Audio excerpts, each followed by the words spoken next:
अस्सलाम वालेकुम viewers, voice of बादशाह विच मैं खुरम अफजाल इस वेले मौजूद हाँ चौधरी खुरम गुजर नाल। असी बाजार वाली जी दुकान है शान बेकरी इस वेले उहदे ते मौजूद हाँ ते इन्हां ने इस ईद के मौके ते नत ने केक ते नत नईयां मिठाइयां आवाम की खुशियां विच शरीक होने वास्ते तैयार कीतियां ने। ते मेरे तुसीं इस दायमां देख सकते हो कि इन्हां शोकेसां विच इन्हां ने खूबसूरत अंदाज विच जिहड़ियां मिठाइयां ने वो तैयार करके ते लाइयां ने।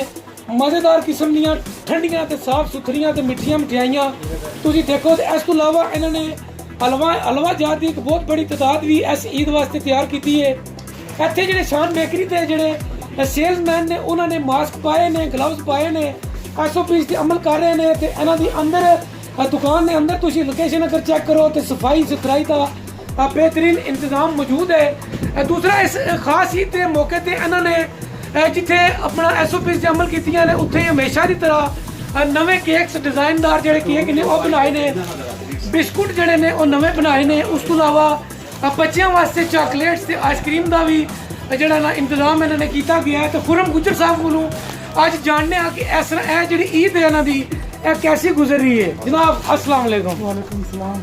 खुरम गुजर साहब तुहानू सब तो पहला ते ईद मुबारक कबूल होवे। जनाब तुहानू ईद मुबारक। खैर मुबारक। ते तुसीं दसो भी ये जी ईद छोटी आई है ये कैसी गुजरी है। शान स्वीट ते तुसीं मौजूद हो इसलिए बाजार वाली दुकान है ते ईद तुहाडी कैसी गुजरी है? कैसा कारोबारी रुझान लोगों का कैसा है? इंशाअल्लाह अल्लाह ताला फजल करम काफ़ी बेहतर ये लोग कराने की वजह से जरा हूँ अगे डरे सन तो हूँ इंशाअल्लाह काफ़ी बाहर निकले ने लोग। ठीक है। आस्ता आस्ता इंशाअल्लाह जरा बेहतरी तरफ जा रहे हैं इंसान। क्या समझते हो भी थोड़े दिनों तक जो बाकी कारोबार है वो भी खुल जाएगा इंशाअल्लाह जरूर जो ईद की मुनासबत नाल को लोगों को पैगाम देना चाहो?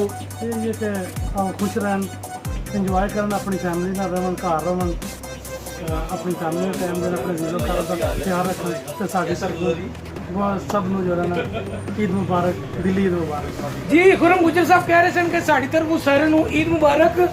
मिठा जड़ा ना साड़ी रवायत का एक हिस्सा है, मिठे तो बगैर साड़ी कोई भी खुशी जी मुकम्मल नहीं होंगी। तो शान स्वीट जी बाजार वाली दुकान है इन्हों का भी अपना एक म्यार है। हमेशा की तरह बड़ बरादरान ने इस शहर वास्ते अच्छे अच्छे केक्स रवायती जड़े ने हलवा जात वो तैयार किए हैं और म्यार कभी नहीं गिराया। साढ़े जोड़े दोस्त ने खुरम गुजर साहब वो भी इतने अपनी ड्यूटियां इस हालत भी अच्छे तरीके जोड़े ना दे रहे हैं। उस तो इलावा जो सफाई का इन्होंने इंतजाम किया वो बड़ा अच्छा है। SOPs से भी अमल दरामद कर रहे हैं। तो तमाम तकने सुनने वालों भी कह रहे हैं कि अपना ख्याल रखो, खुशियां में सारे अपने भैन भाइयों शरीक करो तो ईद जी है ना वो रल मिल के इंजॉय करो। इंशाल्लाह यह वेला भी गुजर जाएगा, अच्छा वक्त आएगा, अच्छा वेला फिर आवेगा, रल मिल पवांगे, फिर संगत लगनगियां, मेले लगनगे। बहुत शुक्रिया।